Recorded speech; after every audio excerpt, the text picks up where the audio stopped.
Selamat datang di Pojok Santai, channel khusus yang membahas komik dan novel dengan cara asyik. Dalam perjalanan pencarian Wiro untuk menuntut balas, Kalingundil tiba ke sebuah perguruan teratai putih. Entah karena iseng atau memang ada niat jahat, Kalingundil datang dan membuat kerusuhan di sana. Bagaimana selanjutnya? Yuk langsung saja disimak video kali ini.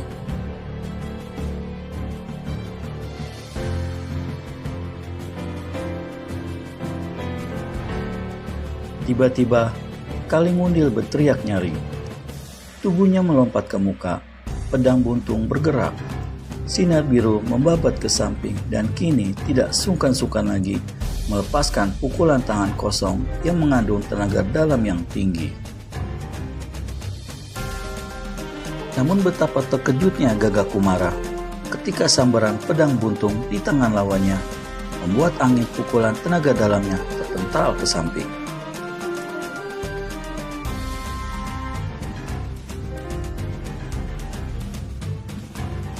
"Saudara-saudara," seru salah seorang anak murid perguruan teratai putih.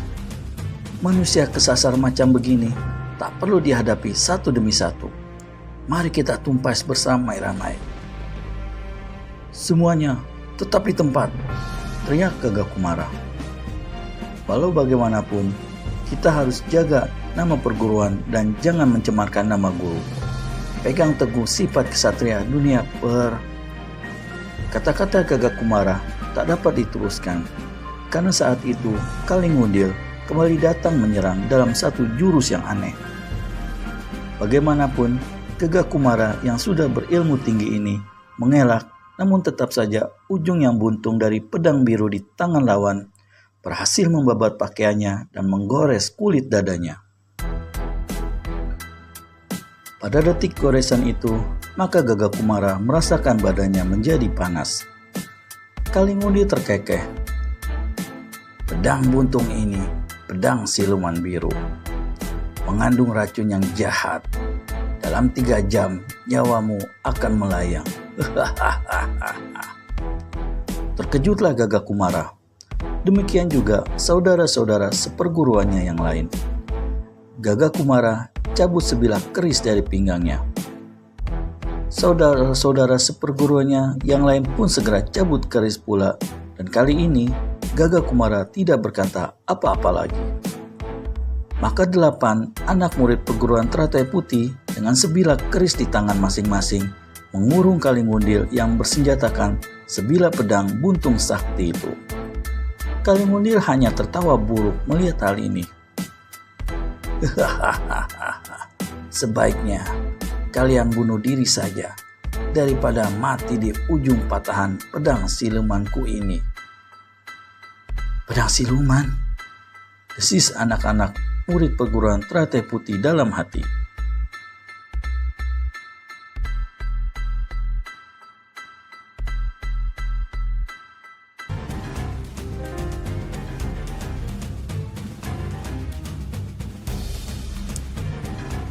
Mereka pernah mendengar tentang kehebatan pedang ini dari guru mereka.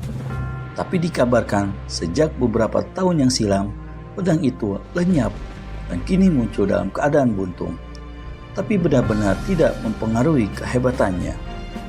Namun, apapun senjata yang ada di tangan lawan saat itu, anak-anak murid Wirasokananta tidak mempunyai rasa gentar atau kecut sedikit pun. Kedelapannya menyerbu ke muka. 8 keris berkiblat ke arah 8 bagian dari tubuh Kalingundil. Yang diserang menyeringai lalu membentak keras. Tubuhnya berkelebat, sinar biru dari pedangnya menderu seputar badan. 3 jeritan terdengar hampir bersamaan dan 3 saudara seperguruan Gagak Kumara roboh dengan mandi darah. Nyawanya putus di situ juga.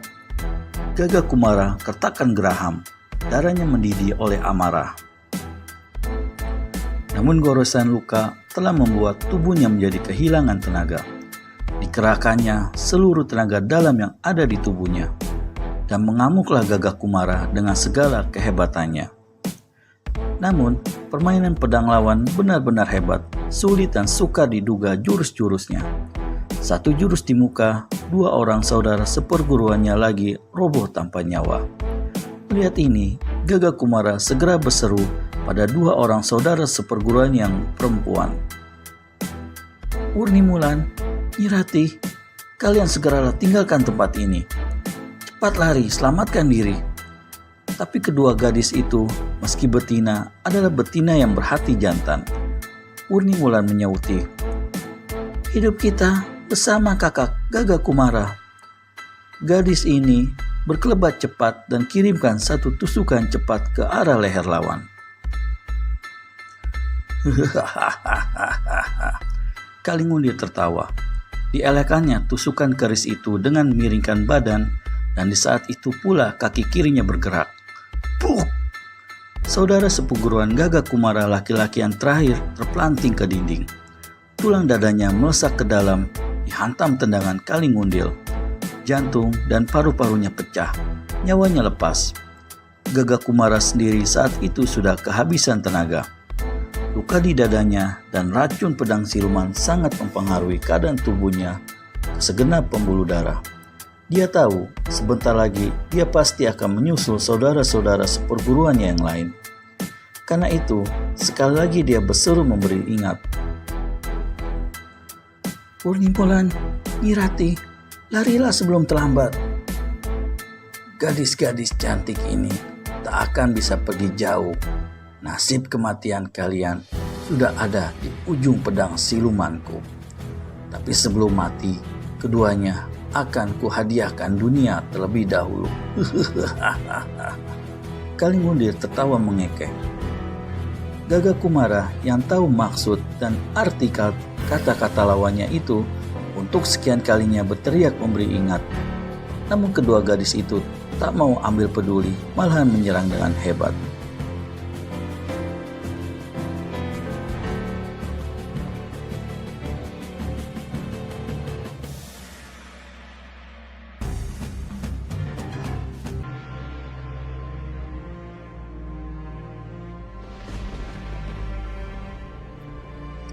Kalingundil mengelak gesit beberapa kali. Kemudian dengan kecepatan yang luar biasa, dengan mempergunakan hulu belakang senjata di tangan kirinya, laki-laki itu menotok Wurnimulan dan Nyi Ratih.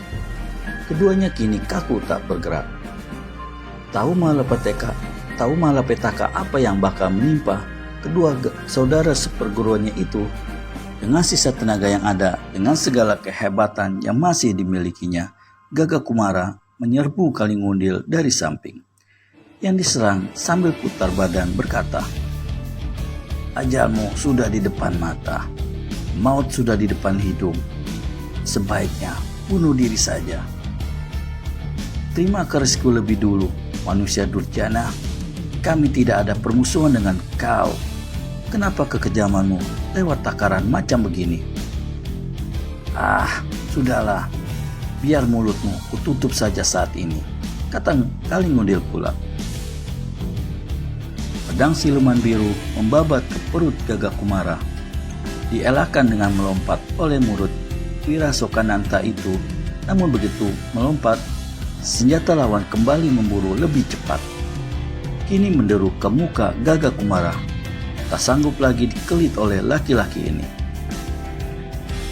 Usaha terakhir yang dilakukan Gaga Kumara untuk menyelamatkan dirinya ialah melintahkan keris di mukanya. Pedang siluman biru buntung terus membabat senjata masing-masing beradu keras. Bunga api memercik dan keris Gaga Kumara patah dua, sedang senjata lawan terus membabat mukanya. Murid tertua dari perguruan teratai putih itu terhuyung ke belakang. Mukanya banjir oleh darah dan mengerikan sekali. Perlahan-lahan lututnya tertekuk dan pinggangnya meliuk. Gaga Kumara terduduk di lantai sebelum tergelimpang dan menghembuskan napas penghabisan.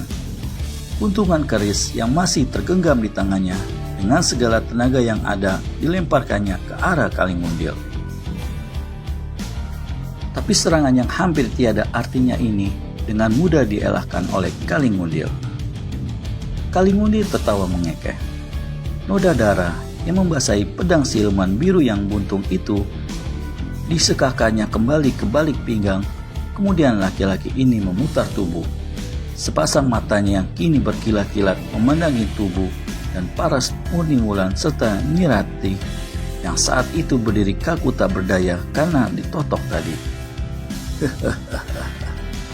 Kalian berdua tak perlu mati buru-buru, kata Kalimundil. Ujung lidahnya dijulurkannya untuk membasahi bibirnya. Dia melangkah mendekati Murni Wulan. Tangan kirinya bergerak dan berat. Robeklah baju perguruan yang dipakai oleh gadis itu. Dadanya terbuka lebar, putih dan mulus padat. Kalimundil menjadi terbakar tubuhnya oleh nafsu yang menggelegak. Tangan kirinya bergerak lagi, dan bergerak lagi. Habis sudah murid-murid perguruan teratai putih terjerembab oleh hawa nafsu bejat Kalimundil, manusia bejat dan pendendam. Kemana lagi perjalanan manusia jahat ini melangkah? Temukan jawabannya di video selanjutnya hanya di channel Pojok Santai. Segera subscribe dan tekan tombol lonceng untuk mendapat notifikasi video terbaru dari kami. Terima kasih dan sampai bertemu kembali.